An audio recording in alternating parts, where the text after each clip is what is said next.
wrong side to Islam. It was a dream, but now, alhamdulillah, it's a reality.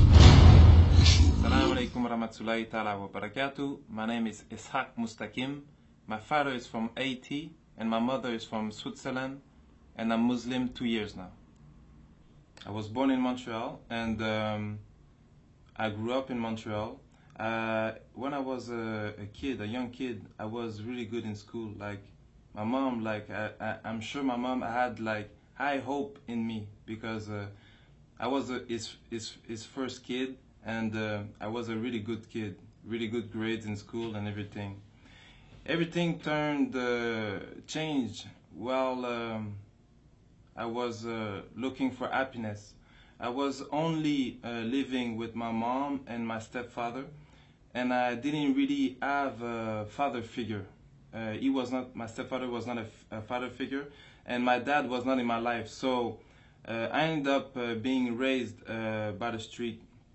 So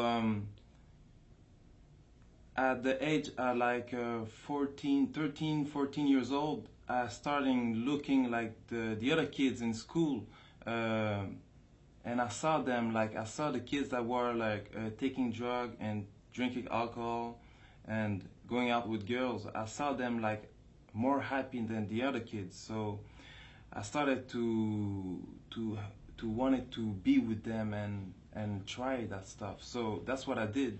And hanging out with bad people end up to giving us bad habits. So at the age of 15, I was so bad that they put me in a juvenile jail. So I went to juvenile jail for a few months, and after that I didn't stop doing bad things. I did so much bad things that they wanted me to lock me down for good. So I ran out from that juvenile jail, and after that my mom had to send me back to Switzerland. So I went to Switzerland to work for her brother, and I was working there for 3 months. But then again, I was alone there, but I put myself into a trouble that the police was looking for me, that I had to come back here to Montreal. And that was at the age of 17. At the age of 17, I cooled off. I stopped doing bad things a little bit, because I was saying to myself soon I will be 18, and soon if I get caught, I will go to jail. But I don't know what happened with me. At 18, I started back again, and they got me, and I went to jail for 2 years. Before I went to jail, I learned that the happiness was into getting high, getting drunk, and getting with girls. But in jail, because jail is the school of crime, I learned that the happiness was into getting a lot of material things, a lot of money. And 2 years in that jail made me have a criminal mind. I didn't have a really criminal mind before, but that 2 years, that's what it did. And I was Christian before, and I was Christian, but I was not praying. I was only praying when I wanted something really bad, or when I was into problems. And that jail time was for me a problem. So I started reading the Bible and praying a little bit. And I don't know why, somebody that I wasn't speaking with, he wasn't around who I was hanging with. He just came and gave me the Quran, and he told me to read it. But at that time, I was reading the Bible, and the Quran was not written the same way, so it didn't touch me. So I just give it back. After, when I got out from jail, I started my mission to get money. When I got out of jail when I got out of jail is then when I started chasing the money. getting after the money. And because I had no school, and the fastest way to get money was a criminal way, that's the way I went. And in every type of way to make money, any type of like bad thing you can think, I was in it, because really my plan was getting money. And I lived like, I don't know if it's a good thing, or if some people would say it's a good thing, some people would say it's a curse, because in my life, like, I achieved like most of my goals that I wanted. And for 10 years, like, I lived that life of like luxury, that life of power and respect. So because when I say this, like, people don't really understand, so I have to make a little bit like of explain a little bit.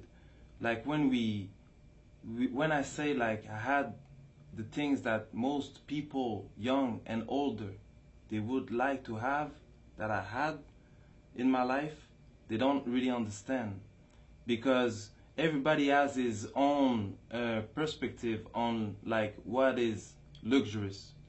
So when we're talking about cars, Benzes, I had a few, BMW, Porsche, Viper, Hummer, Jaguar, Cadillac, like most of all the brands, like the big brands, that's the car that I had.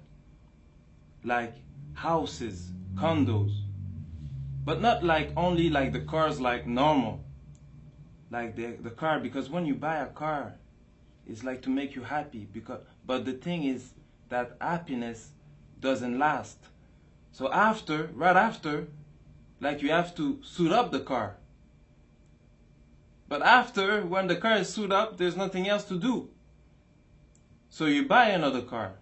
Me at one time, like, had like 2 cars, and I was renting out like other cars just to have another change, because like I was bored. I had a house and I was living in hotel suites. It cost me like 10,000 a week just for hotel suites. So the clothes, like just the clothing, like because like when you have money, like even the money like change your style a little bit. Because before I was like I was dressing like everybody, but after that I had to like buy suits, you know, like $3,000-4,000 suits, you know. And I had like me, I was not really the type that was going like into clubs and partying. I didn't really like that. What I liked it more was really, because really I was on a mission, I really liked it more like staying home, counting money, planning for other plans, you know. So when I got out into the club, was only like for money purpose. When we had like meetings, or like when they invite me, so they had to be like VIPs and everything. Because the thing is that most of the rappers, they want to be like gangsters, and most of the kids, they want to be like rappers. But those rappers, they want to be like the criminals. And at one time, that was the type of person I was. I was a person that really liked like to enjoy a good meal. So that's what I liked it most. Every day going to big restaurant, like the biggest restaurant of the cities, and eating on floors that most of you will never see. Like floors that are not open to the public. So we eat like for like few thousand a meal. And that's nothing, because there's other people that's doing more, you know. So that was the type of life that I was living. And I lived like a millionaire life for like 10 years. But at the end, because all that doesn't come from nothing, you have to work a lot. And at the end, I was questioning myself, like, because when you have all that, and I didn't find the happiness, like, even at one time, because I was in my house, that I rebuilt my complete house, like, I made a container, like, to come in front of my house, and I destroyed everything, like, throw out everything in the container, and I rebuilt everything, like, with the best of the material. But even after, I'm alone in my house, like, and I'm thinking, like, I'm not happy. Even if I drink the best of the alcohol, I'm not happy. So I was questioning myself, like, really badly. And it's then when sometime, like, you go into, like, little, like, what we can call, like, depression. Because you're questioning yourself so much. And at the same time, like, because when you live that kind of life, it can't be good forever. So after 10 years, I got caught for a little thing, and I had a sentence of 11 months. So I went to jail for a few months, 9 months, and because I did, like, you don't do, like, the full sentence. Like, I went to jail for 9 months. So there, because of my criminal file, like, they put me, like, in a certain area, like the maximum. And at that time, like, they put me, like, even, like, if I had, like, a good life, there's always, like, you always want more. So there's, like, always, I was looking up to other people still, you know.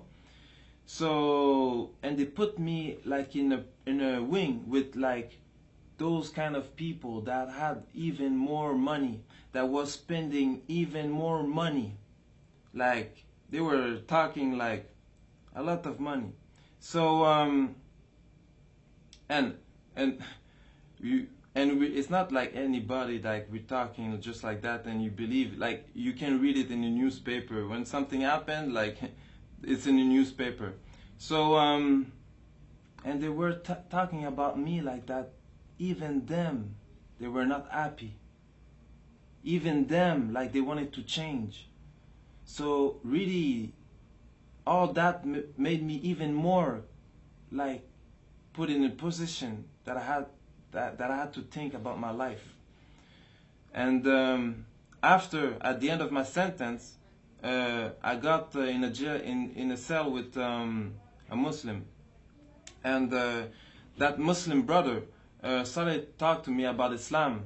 And really, now I was, like, because I was already questioning myself, so I was really interested about what he was saying, and what is a good thing for him, but a bad thing for me. He got released, but he told me he would send me the Quran, but maybe something happened, because he never did.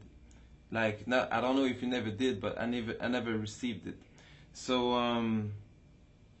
after I got released, and I went back to my same life, you know, and I forgot everything about God, because when you know more into problems and you're not a Muslim, as soon as things go good, like, you forgot God again.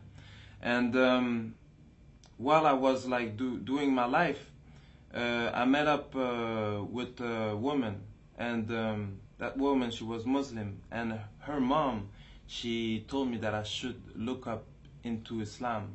And it's then that I started doing my own research. So I was reading, like, books, and I read the Quran, and I was really surprised to find that in the Quran that they had, like, the same prophet that there was in the Bible. Even at a point that I didn't understood how Muslim will understand the Quran, because in the Bible they have, like, the beginning of the story, and the Quran just completed it.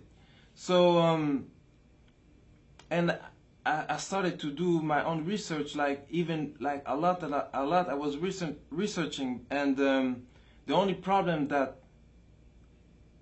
I end up having is like that, because as a Christian you have to believe that Jesus is the Son of God, and if you don't believe this, you go to hell, and if you believe it, you go to paradise. And I didn't want it to go to hell for nothing. Like it had to be the true religion, so I had to really make some research. And alhamdulillah, I found that Islam was the truth, and I made my shahada.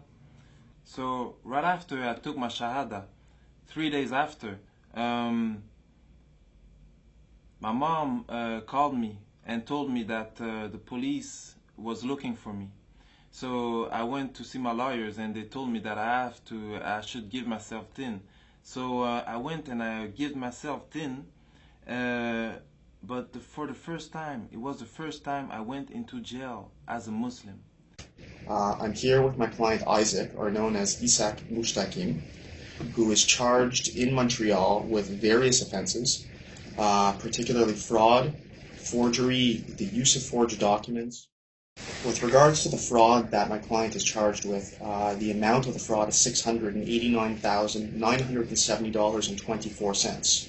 This would have occurred in the year of 2006 over a 3-month period between the months of May and September. But there's a different side to Isaac that we know and that we've come across. Since his arrest, since these events, Isaac has completely turned his life around. I mean, notwithstanding this criminal record, I mean, breaking and entering, conspiracy to commit a criminal act, robbery, assault, mischief, intentional impersonation, I mean, the list goes on and on. Notwithstanding all of this, this individual has completely changed himself. He is no longer the person that he was when he was younger. He's married. He had a tough life. I mean, he grew up on the street. He grew up a life of crime and violence. That's no longer the person he is. He's married. He's a contributing member of society. He has a stable job. We have letters of recommendation from his employers. He's found religion. He's converted to Islam, and he's very observant of that. He commits himself to do charity work on a purely volunteer basis. No one has asked him to do this, and these are all signs of someone that has seen the process, seen that crime is not a life that he has chosen, and he has clearly indicated that he wants to be a contributing member of society, and that What advice have you got to Muslims and non-Muslims regarding Islam? But because before I never knew like Muslim people. If there was Muslim people around me, I didn't know, because they never talked to me about Islam. I really think that there was no Muslim around me. But now that I'm a Muslim and I'm just like hanging out with Muslim and seeing Muslim, there's a thing that really like get me sad, you know? Is because me, before I used to like a lot of I used to like a lot the tattoos, and on my head a tattoo get money. But more that I see little kids, like young Muslim, I realize that they have the same tattoo that I have, but not on their head. They have it on their heart, and they want to compromise their Islam for money, for like seriously stupidity. Like I don't, and that get me like really sad, that they don't know the value of what they really have. Because Islam gives me an happiness that everything that I had in my life, like all the money, the girls, because with a lot of money comes the girls, the money, the girls, the house, the condo, like all that life never give me a happiness that I have today. A happiness that lasts. And for the non-Muslim, seriously, before, like I didn't know nothing. For real, me, before, I will never thought I will be a Muslim. Never. Never. So seriously, like, what they're showing, like, in the media, because we all think like Muslim is like crazy people with beard that want to blow themselves up. Like, I don't understand. Like, what you see in the media is not the real thing. Really, if you want to learn something, you open the book and you read. And before I used to not read, never read. But seriously, when you read about Islam, it's the best thing that you can learn.